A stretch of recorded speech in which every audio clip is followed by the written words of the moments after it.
Welcome back to Football As We See It. This is Floydy with Seaside, Geordie, and with me is Jebbs the Postman, who does not fail to deliver. Episode 25, Jebbs, a quarter of a century through on the podcast. How's it going? It's going well, birthday boy. Happy 40th. Cheers, mate. Thanks very much. At least I'm full. Are you enjoying the break?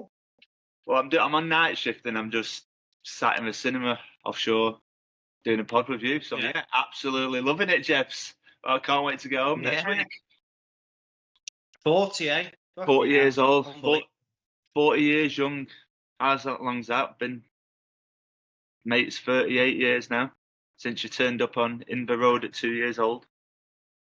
38 and a half. I think because 1.5 I was.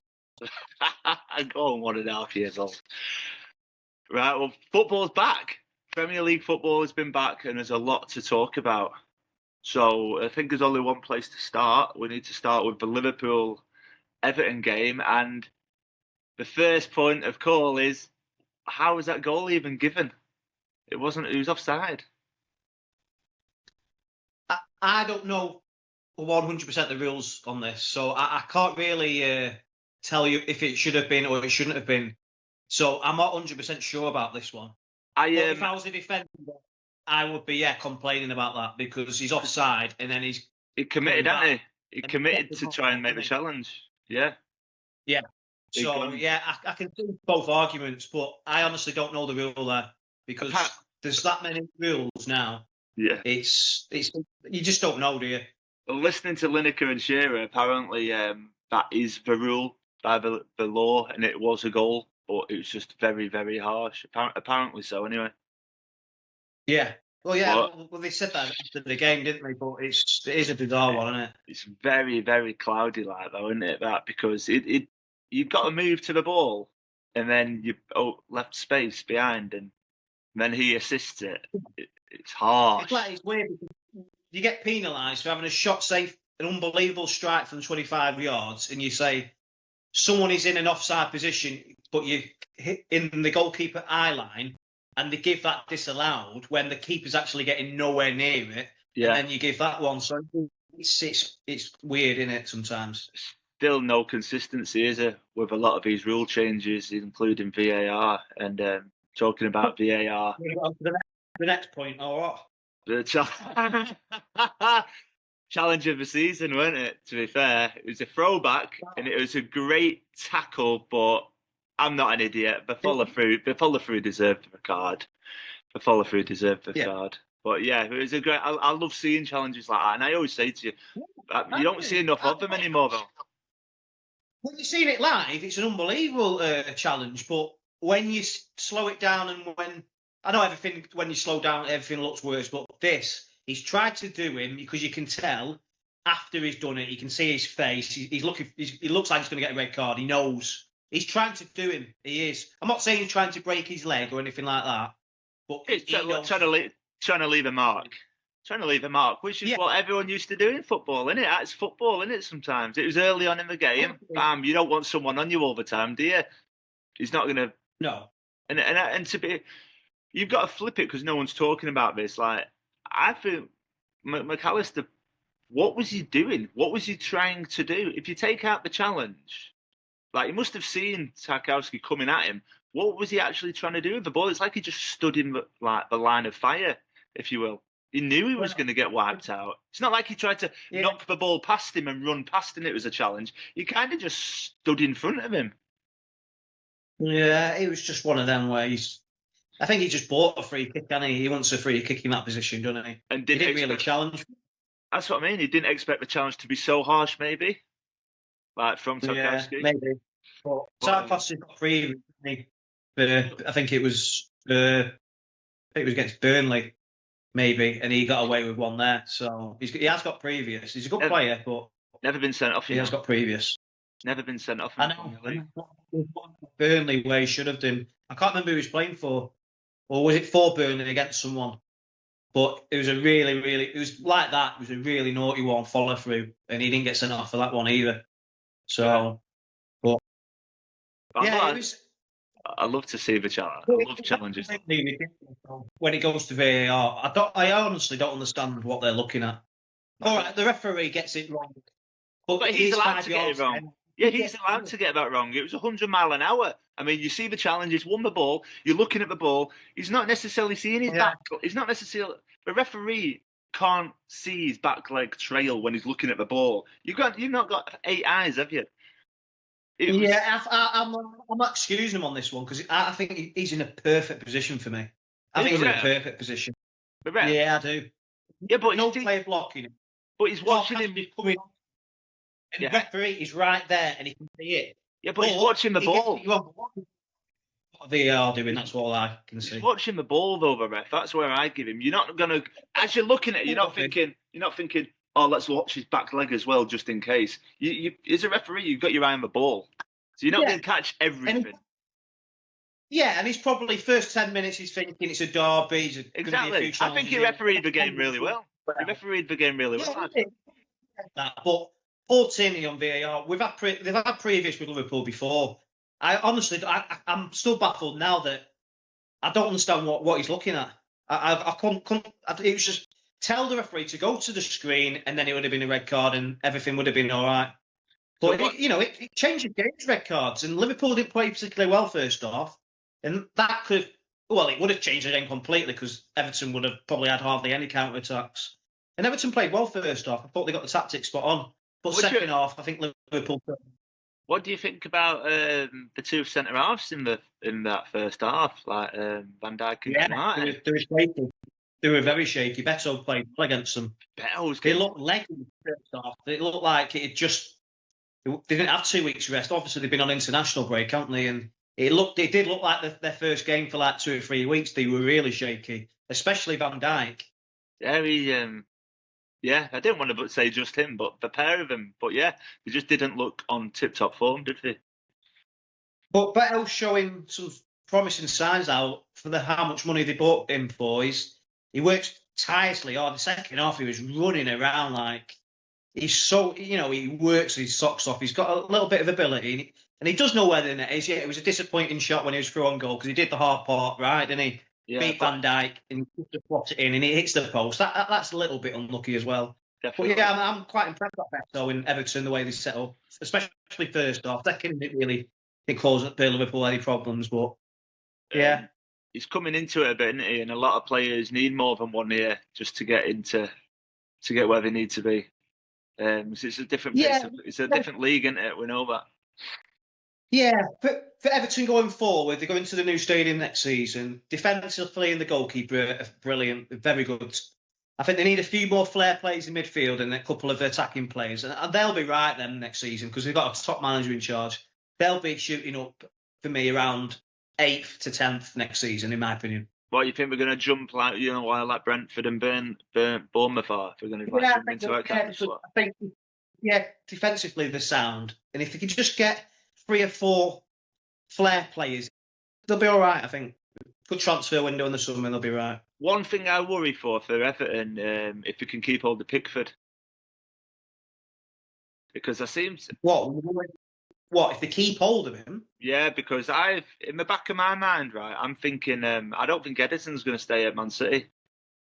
And I think he kind of suits. Yeah. No, I don't. Well, it was close that he was going to last year, and he's had a really shaky season. And I think... Yeah.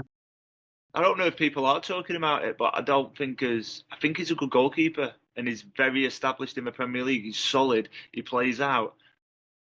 And I just kind of think there's a big move in him. For an England international, is a big move, and I think he kind of suits how Man City do play. I think Edison and Ortega have both been shaky this season, but they're both coming.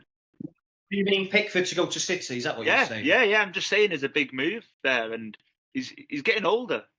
I mean, I'm not a Pickford fan, to be honest, but he is a good goalkeeper. Yeah, I don't think he's ever let England down, has he? He's one of them goalkeepers. It's like, I don't know, sometimes he's a bit bizarre in the way he comes out for crosses, and he's always animated, isn't he? But he's never really let anyone down, really. I know he's not one of them. Solid, he's got a great kick on him. He's one of the best kicks in the league. He's such a good distribution, isn't he? You know what? He's sometimes stuff, doesn't he? people always talk about, like, obviously with strikers and stuff like, oh, Isak is going to go, he needs Champions League football and stuff like that. I think Pickford's a very, very underrated goalkeeper, and everyone just expects him to stay at Everton. I think there's a big move in there for him somewhere, and I think Yeah, I think he deserves a good move. Yeah, I think he won't move though because of the new stadium. He'll at least want it. How many years has he got left in his contract? Is it 2 more? Don't know. He's been there a long time now, hasn't he? How long has he been there? Yeah, I mean, 6 years or something. Yeah, what? 6 years or something has he been there? I think it's his second contract, isn't it? Yeah, he's been there quite a bit, so he'll probably have 2 years left, I think. But you'll want to see how the new stadium is, and Moisey will keep hold of him. I think they need players in the attacking areas, Everton. Well, they do. I'm just saying, we're not necessarily. You kind of look past sometimes what they've already got, like, because we've got some good players. Yeah. And like Brentford, do you think he'll stay? I could see him going to somewhere like Man City as well, at a shaky at the back. Or even if Van Dijk doesn't sign a contract, could that be an option for Liverpool? Well, it could be. I think Mark Gay's their number one. Oh, shit. Sorry, he's not going to go from Everton to Liverpool. That was a bad shout by me. He's not going to go across the river, is he? Yeah, that was a bad shout, Peter Floyd. Especially But yeah, no, Liverpool's got Gay in target, haven't they? And the lad from Bournemouth, haven't they, the centre half, the Dutch guy who's just made his debut, didn't he, a couple of weeks ago? Coulson, is it? Yeah, he looks a good prospect anyway. So I think them two, if Van Dijk stays, they'll be competing with Konate, won't he? Even though Konate's had a good season, he gets a few injuries. So yeah, it'd be interesting that, because then you've got Gomez as well who'll come back. I think he's more talking about. He can fill in it.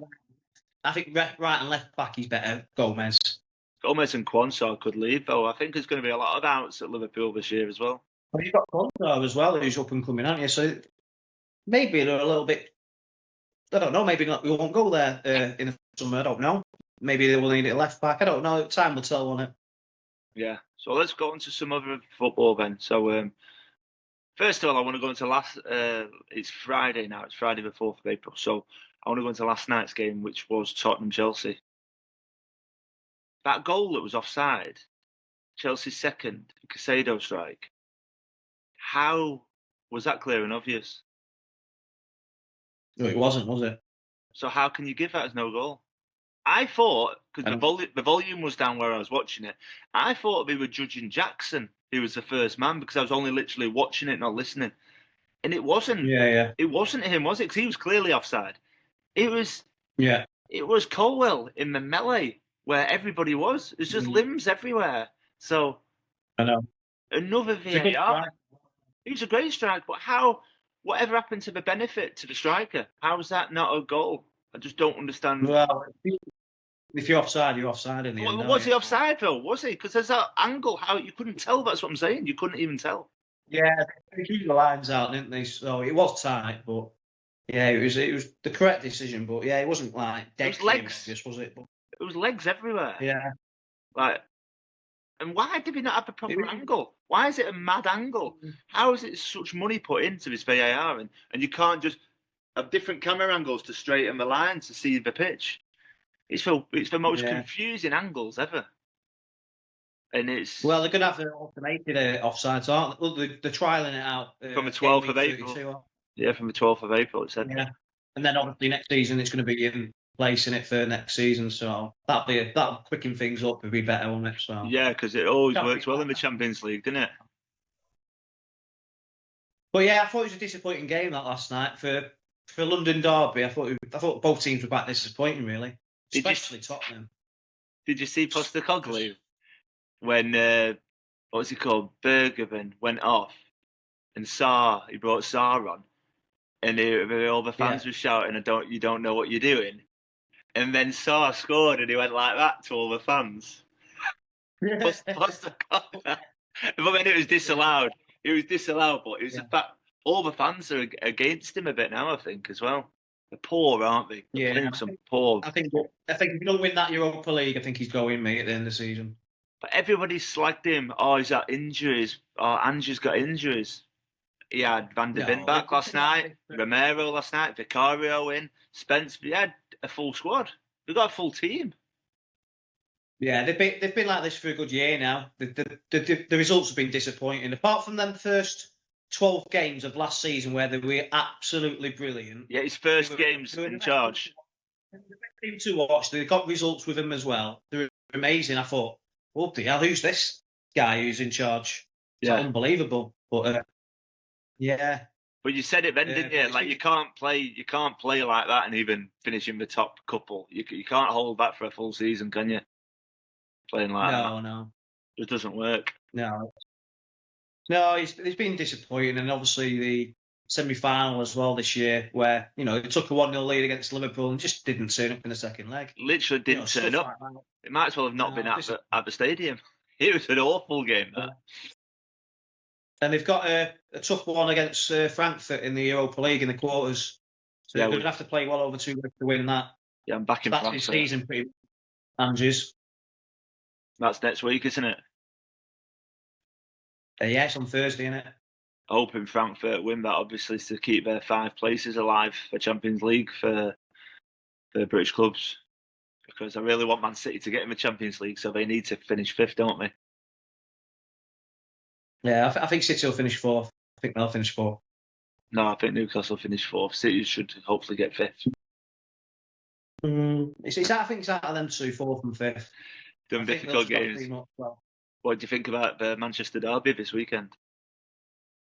I think you know what United are like though. They do all right against the big teams, don't they? I know. That's why I'm saying it's one of them. It's so hard to even put a score on that, isn't it, to judge. Well, they've already won there as well, haven't they? I still think City will just slightly. I think they might win 2-1 City. You think United will get a goal? Well, City were 1-0 up, remember, after 88 minutes of the last game and lost 2-1. Yeah. They won't do that twice all this time. But they might do so. I think they'll just nick it, City. A good win for Ipswich. Yeah. Delap again. Good. Delap's definitely going. He's definitely going to one of the top teams. Yeah. But what team's going to get him? Yeah, he knows where the net is, doesn't he? He's such a good player. Such a good striker. Yeah, good striker of the ball as well. Yeah, I think they beat Bournemouth, didn't they? He could go somewhere like a Bournemouth. He would, Better than that. He's better than that. He's young. I'm putting him up there with like Harry Kane's retiring soon. He's going to be getting goals like Kane. He's young and he's doing it already. Yeah. Do you not reckon though? You know when you're seeing him like? Yeah, I do. But I saw that Evan Ferguson as well for Brighton doing that, and then.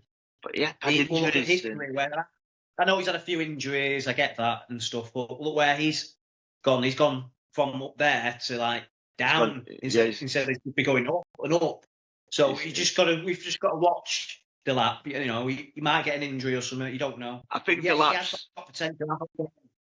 I still think the top club. No, not at the moment for me. I think he's come through. I think he's come through a better progression because he's from City, isn't he? Man City's player again. Yeah. And we've seen like your Morgan Rogers, your Cole Palmers. We're not talking about obviously Ferguson. No disrespect to him, but he got taken out from Ireland and he was a young kid and he had a completely different upbringing and then fell out of favour with De Zerbi. And it just went a bit. Yeah. And then obviously fell out of favour with the new manager and Potter's got him back, hasn't he, at West Ham? But then he had a bad injury and he has got to find form. So he's a good player, but I just think when you look at the people that have come out of the Man City Academy and Delap's one of them, and he's as poor as Ipswich are, he's finding that net. And the hardest thing in the world is to find the net when you're at a poor team. And he's doing it. And Still a massive jump, though, from playing for Ipswich and then going to someone like a City or a Liverpool or an Arsenal. If you're thinking it's going to be... I still think you should be looking at someone like a Bournemouth or a Wolves. Until when? Wolves will be looking for a striker. Wolves will be looking for a striker. That's sideways as well, going to Wolves. That's sideways from Ipswich. No, they're all going to stay up and play in the best league in the world next season, aren't they? So Ipswich are going down. But how do you advance your career by being at a club like that? Wolves, you've got to move up. You are, but how old is he? What, 18, 19? I'm not even sure, you know. So he's not old, is he? He's very young, but still. Yeah, he still can improve. He can still improve, and he's got lots and lots of years ahead of him. So if it was to come in or someone like that, or even Everton or someone like that, I don't think it'd be a bad move for him. And then he can go up again. To be fair, Everton. You looked. I know Hoyland. Look at Hoyland for Manchester United, and I know United have struggled for years, but they put massive money on him, haven't they? And I just don't think he's the number one striker for Man United. Yeah, but he hadn't even played in the Premier League, though. He hadn't even played in the Premier League. That was a bad signing from a get-go. First season in the Premier League, it might just be one of them, You know where the goal is. Seasons. No, when you know where the goal is, when you know where the goal is, you know where the goal is. Yeah, of course you do. Yeah, and I'm not saying that. I think he's a very good striker. I think he's got massive potential. If you put Delap at Manchester United, his goal's getting scored. Well, I don't know about that. They don't create many chances, do they? They've only got Bruno that really creates. You know what? That's a bit harsh, but we'll go on to that game now because Nottingham Forest against Man United. Obviously, Elanga's goal, wonder goal, but take that goal out of the equation. Manchester United were the better team for the whole game. That was probably United's best performance of Almiron's era, and they got beat. Yeah, I know. Probably right.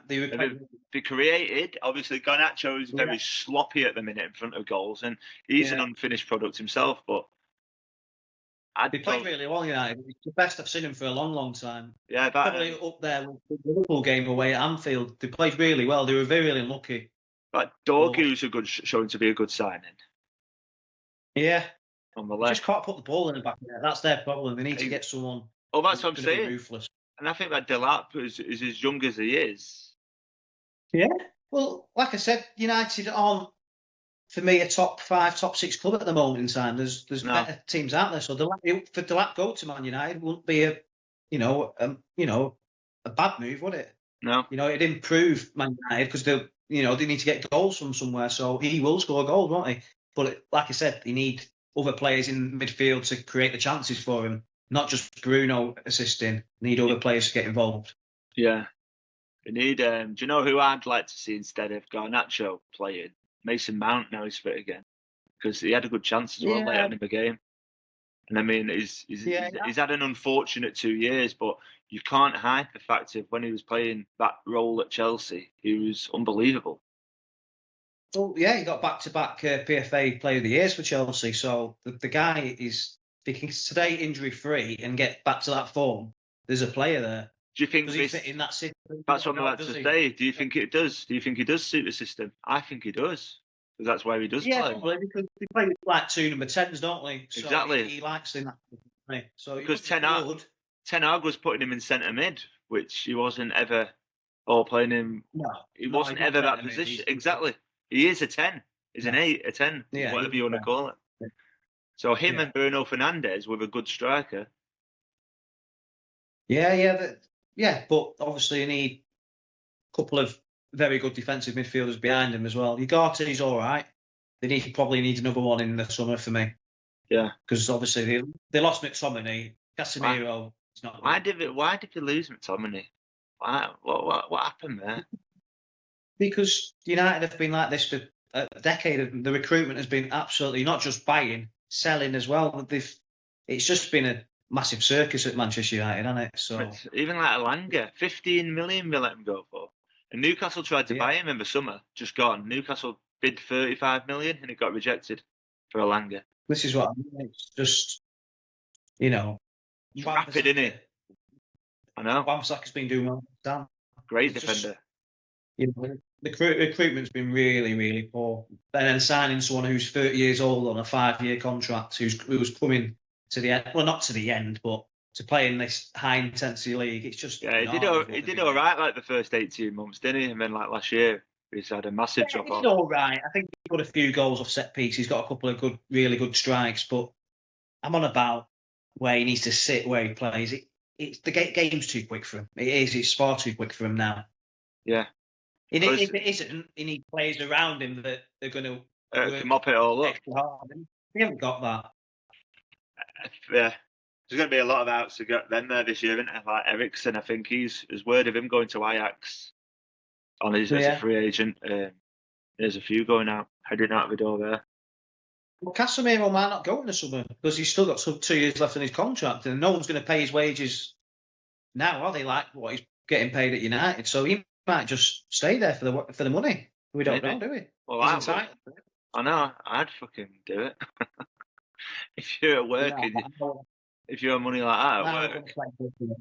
I want to play football. That's what I would. Yeah, no, but everyone's telling you can't. So what would you do then? Everybody in the world's telling him play football in a league that's going to suit him. Yeah. If he wants to go to the Saudi, maybe the Saudi league. I don't know. I think the Saudi league would be too fast for him. I think America maybe. Well, if Jordan Henderson can play in that Saudi league, well, he couldn't, could he? He couldn't, could he? He bottled it. He couldn't. He bottled it after a year and went to Ajax. Well, I think Ajax came calling. He wanted to go back into Europe, play European football again, didn't he? So I think that would be the reason, wasn't it? I think he was too out of pace. He was out of his depth playing in Saudi, and he couldn't deal with the likes of Neymar's and Ronaldo's and Mitrovic's and all your big players. So a loss. So we were just talking about Ipswich. Bournemouth failing to win for a while now. Yeah. I'll be honest, sticky streak, haven't they, really? I put Areola as my assistant manager in FPL, and he's not won a game. We 2-0 up at Tottenham and drew 2-2. Then we lost 2. Then we just lost the last 2. I'm like, I've got absolutely nothing off him. I know. Semenyo has been awful since probably the start of December. And he actually missed 2 good chances against Ipswich. Yeah, they create a lot of chances in games, don't they? Just not sticking them away like they did probably Christmas time, January time. Yeah. Well, that's Bournemouth. They've had a really good season, haven't they? You've got to when does it still club, aren't they? When does it end as being a bad season for them when they've done so well? I don't think it could be a bad season because I still think they're going to finish in the top half unless we get a bit of a run by maybe Brentford or some more. It's Fulham are quite around that area as well, aren't they? I still think they're going to finish in the top half, which is still a fantastic season, isn't it? There's a few teams who might be lucky to finish in that top half now. There's a lot of Villa are coming right up behind everyone. I think the Tottenham's United are too inconsistent. I think Crystal Palace, did they get beat?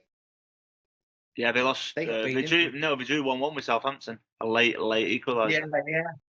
So that could have been a really good game for Crystal Palace. If they won, they could have, they could have been right in the middle of the table or even the top half. I don't think they're too far.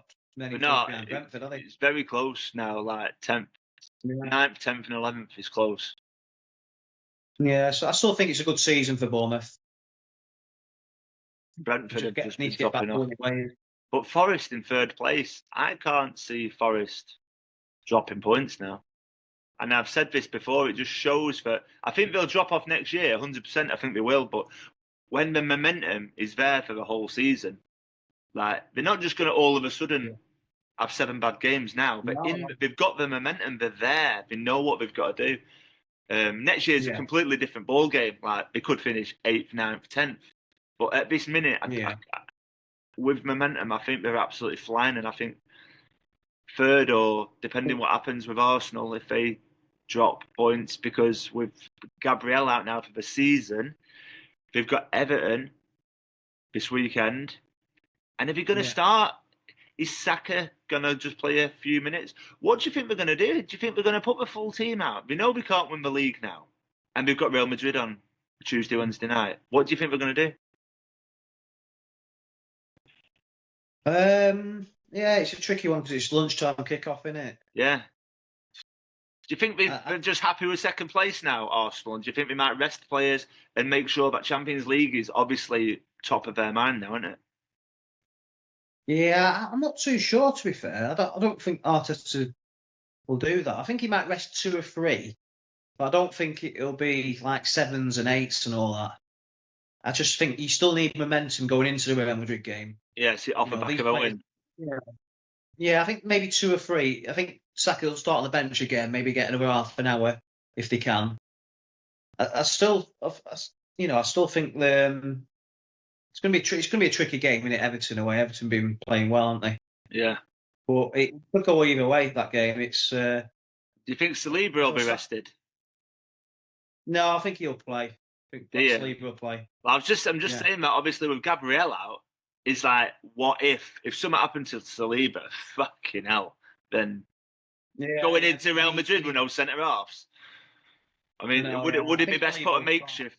If you put a makeshift against Everton, and then you've got him fit 100%, because that Gabriel is a massive loss for the end of the season. Yeah, of course it is. Yeah, I think he knows Arteta that they're not going to win the league now. But I don't think he wants to rest too many players either. He's still got pride at stake. He still wants to finish second, 3 years on the run, which is, I know he's not going to win anything in the league, but 3 years on the run to finish second is still a good achievement. Did Timber pick up a knock as well? I think that was more precautionary. And Ben White. You've got some options. You've got Calafiore, you've got Ben White, you've got Zinchenko. You've got quite a few options. I know, but Zinchenko's not played all season. He's played about 4 games. Like, you got Tomiyasu. They've got loads of defenders, haven't they? In midfield, it's in the attacking areas where they struggle to score goals. Enough goals, anyway, to win football matches. 3s and 4s, isn't it? And with Everton being as defensively as we are. Yeah. That's 0-0, wasn't it, just before Christmas? 0-0 with Everton, weren't it, Arsenal? Yeah, it's going to be another tight game, isn't it? It's going to be, especially at Goodison. Yeah, so... Well, I don't think we'll see both weekend, to be fair. Everton and Liverpool. Both really tricky away games. Liverpool got Fulham away, yeah? Yeah, I can see them both drawing, to be fair. I can see them Fulham look weak at the minute. They look like they've lost a couple of yards. Yeah, they did all right against Arsenal away. They had a few opportunities, didn't they? Just a bit lacklustre up front again. But they're at home, aren't they, against Liverpool? And they caused problems at Anfield, didn't they? So I can see them nicking a draw there. I think the season's catching up on a lot of teams now, getting into the business end. When we say like your Bournemouths and your Fulhams, I think. Well, it's relentless. Because a lot of these players are still on international duty as well, so they're not getting any rest, are they, really? No. There's not hardly any winter break anymore, is there? So going through all them teams, I try my best not to talk too much about them, but I think it's at that time we talk about the Toon and Tonali with goal of the season contender, 70% cross, 30% shot. That's what he said. What a strike! What a strike, by the way. Yeah. And then he shouldn't have said that. He shouldn't. He should have kept it that. Of course, I've put it in because, like you said to me, there was no one in the area really, and the way he drove the shot, it's like you could easily have blagged it. Of course, it was a shot. Yeah. My only intention was to score. It wasn't like the keeper was like it was nowhere near it. Well, he got his hand on it, didn't he? But yeah, but I don't think he was expecting it, and he got it into the net, like so. Yeah. But another win. So we've got our game in hand. We're playing Leicester on Monday night. We've got double game week after Leicester against Man United and Crystal Palace. So it's 3 massive games for Newcastle at the minute, and I think you do all right, Newcastle. I think they'll beat Leicester, and then you got United at home, Crystal Palace away. Yes. Yeah, so it's always a tricky game, Crystal Palace away, isn't it? But United at home, you just don't know what United are going to turn up like either as well, are they? So let's just get Leicester out of the way first. That'll still be a tricky game. I know, Leicester, you don't want a banana skin. We'll look at what Southampton just did against Palace. Even though these teams are down, sometimes we see it year after year after year.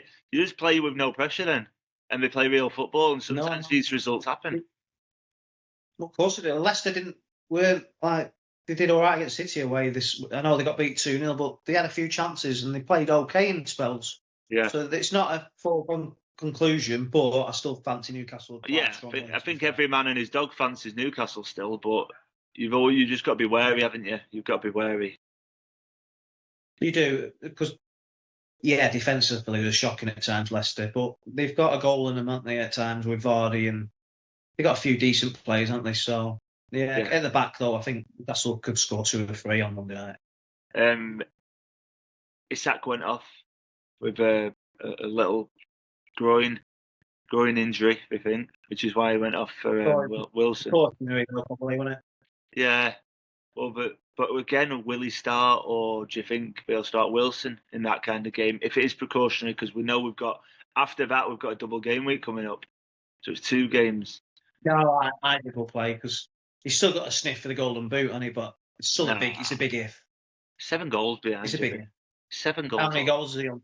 He's on 20. He's got 7 goals. Yeah. Yeah, but he's the only one that can catch him because Haaland's obviously out for the season, isn't he? So I know, but Chris Woods still could get second place. I just think quite easily score a hat-trick against Leicester, and then if Salah doesn't score against Fulham, that's only 4. I know it's still a massive ask, but Isaac knows where the back of the net is, and he's still got 8 games to go yet. I just don't think Eddie's more about the team than the individuals. And if he has got a knock, we know we need Isaac for the rest of the season, not just against Leicester. So we'll see what decision he makes. And he's still got to play Italy at home as well, I think, Newcastle. Yes. So you still got some games where you can score a few goals against. Yeah, even against Man United. Yeah. Opportunities. So, there is. So highlight of the game week. What do you reckon the highlight of that last game week is? To tackle Tarkowski's challenge of the season. He's a lucky boy to be playing this weekend, and he's just like crazy in it. Really, he's been having a few death threats, hasn't he? It's just a shame, really. He's a great player. I know social media and stuff like that is ridiculous. He's been a good centre half, good servant, really. He said he is a good player. He said in his interview, he said no hard feelings to McAllister after it, and like it wasn't. He said he expected a 50-50 challenge, and McAllister pulled out, which is why he went in like he did, thinking because we all know if someone's going to go into a challenge and you pull out, you're the one that comes off worst if you pull out. That's a fact. Oh yeah. So he didn't want to be giving less, and obviously it was a deserved red card. I know I love winding you up, Jebbs, and stuff like that, but I just love the challenge. I just love it. I love the challenge. It was a brilliant challenge. The tackle itself, forget the back leg. You just don't see enough of that in football anymore. Again, you just don't see it. The Jebbs challenge. It was a Jebbs challenge. You don't see it though, do you? Like you don't often. No. You see it in the Championship every week, but in the Premiership, like they're the little things which made the Premier League like 10 years ago. It's like I've got a game on Sunday, and I'll be doing it. If I think there's going to be a challenge to be made, I'll be doing it on Sunday. No doubt about it. Yeah, but yours is more like walking football now. You're that old, isn't it? Yeah. It's still quite competitive. I think we're playing Clifton Casuals on Sunday, so it's Gav McCann's lot in it. So we'll see who turns up. Yeah. It's at our ground, so do we not always turn up if it's away? Well, the big players sometimes, like Gav McCann. Gav McCann actually did play at Cotton a couple of years ago, so we'll see we'll see. Jamie Milligan might turn up, so we'll see who turns up. Who's going to be playing for you guys? The usual lot, really. Danny Morris and Nick Thompson, Nick Pugh. Yeah. Phil Thompson, I don't think he's playing this weekend because he's away. Right, okay. But he normally plays. So, yeah, we've got a decent team, really. Yeah. Cool. Right, so I'm going to be editing this podcast tonight and trying to get it out. But obviously, the next game week starts tomorrow. So it's going to be. Let's do a few quick predictions. So Everton Arsenal. 1-0 Arsenal, I'm saying. I'll go 1-1. 1-1. 1. Let's say Liverpool Fulham. 2-0 Liverpool, I'm saying. Salah, because he's not scored in a few games. I'm going to say 2-0 Liverpool, Salah brace. I put 2-1 on my Super 6, but I'm swaying to a draw as well. I'm going to sway 1-0. 1-0? So you're saying both games? So you're saying Arsenal 1-0, Liverpool 1-0. Okay. So Maybe if they drop, because they're playing Saturday, aren't they? So if they do drop points, Liverpool might take advantage and win 2-1, might they? But I'm still going to say 1-0. I think both games 1-0. Manchester Derby, 2-1 City. 2-1 City. I'm going to say 2-2 in that game. I'm going to go with a draw. I think it's going to be a good game, and I think Almiron will get a bit more of a beat out of him. Yeah. I think Hoyland will start because he gives 1,000,000%, doesn't he? He's not the best finisher, but Yeah. Roma plays ragged. I think that'll be a good game. Newcastle, Leicester. 4-1 Newcastle. 3-0 Newcastle, I'm saying. Do you know Leicester haven't scored in about 2 months? Yeah, I think they'll score Monday. Monday night, under the floodlights. 4-1. Under the floodlights on a Monday night in Leicester. Yeah. And who else is there? Who Forest got? Forest got Chelsea. Forest have got Villa away. Forest have got Villa, yeah. That was a really tasty game. 1-1. 1-1. Yeah. How good's Asensio, by the way? We've not even spoke about Villa's win as well at midweek. He's a player on fire, isn't he? Brighton, that manager needs sacking. They've lost. We've got a good team, haven't they, Villa? Yeah, Brighton had a good run, but that manager needs sacking now. He's not good enough. Ursula. Yeah, he's he got beat to Villa, didn't they? Villa, yeah, that's what I'm saying. Villa 3-0. Asensio came on with a goal and an assist. Yeah. He's some player. Yeah, the way. Yeah, Butchers for 2 assists as well. Not in any pace over the top, you're in. So that's the risk they play that Brighton with that manager, and they took advantage, Villa. Yeah. Do you think it was quite even before? What do you think Emery's going to do at the end of the season? You know, because obviously we've got a few loanees. Like obviously Watkins, who were looking at Arsenal, were interested in January, and Watkins isn't really starting at the minute. I know we are switching, but you've got Asensio and Rashford who are both on loan. Is there going to be options for permanent deals for both of them, or will Rashford be? Option for Rashford to buy it. There's an option to buy Rashford. I'm not sure about Asensio. I don't know what his contract's like. And also him they bought from Dortmund. He scored, didn't he, as well? All 3 of them scored. 3 goals scored. Yeah. And Rodgers with 2 assists, who's unbelievable. Morgan Rodgers. Yeah, they've got some depth now, Villa, in them forward areas, haven't they? Yeah.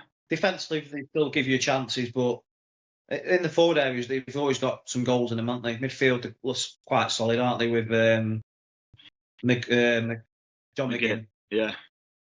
Tillemans plays there as well, doesn't he? He's a quality player, yeah. Let's not forget they've lost one of their best players as well at the beginning of the season, Douglas Luiz. Yeah. So the way he gets these players like playing, he's really, really good. He's probably the second best manager in the Premier League, in my opinion, behind Pep. He's tactically so aware and so good. He's so good in Europe as well. Yeah. It wouldn't not surprise me if he did beat PSG over 2 legs. I can't see it, but because he's so good in Europe, it would not surprise me. My little one thing in my head, what I really, really want, I want Villa to. I think Villa have got a good enough team to go far in that Champions League. I think we could do something really special, and I hope so. No one's expecting. So yeah. Right, on that note then, Jebby, lad, we're going to leave it. So Floydy's 40th. I'm going to go and have some good scran because I've got to have some tea before I start work. But you're going to have steak before the trimming? It depends what's available. It's just like a galley upstairs. So this is just food out, so just see what there is. See what there is and choose some at Jebbs. And then go to work. Mate. Then go to work for 12 hours and love life like that. But I'll celebrate. Birthday, lad. Celebrate it better next week when I'm home. I'll get to the airport and have a few beers. Yeah. But yeah, so I'll try and get this out, and no doubt we'll be doing another. We're going to be busy because we're going to have Premiership to talk about again by the end of Monday, and also Venice Champions League. So there's going to be a few shows, maybe some smaller ones, but everybody, if you're listening and loving the show, hit the subscribe button on YouTube. and Jeb here is going to keep sharing it and keep getting it out there. Right, Jebbs. Right, well, ciao for now. From football as we see it.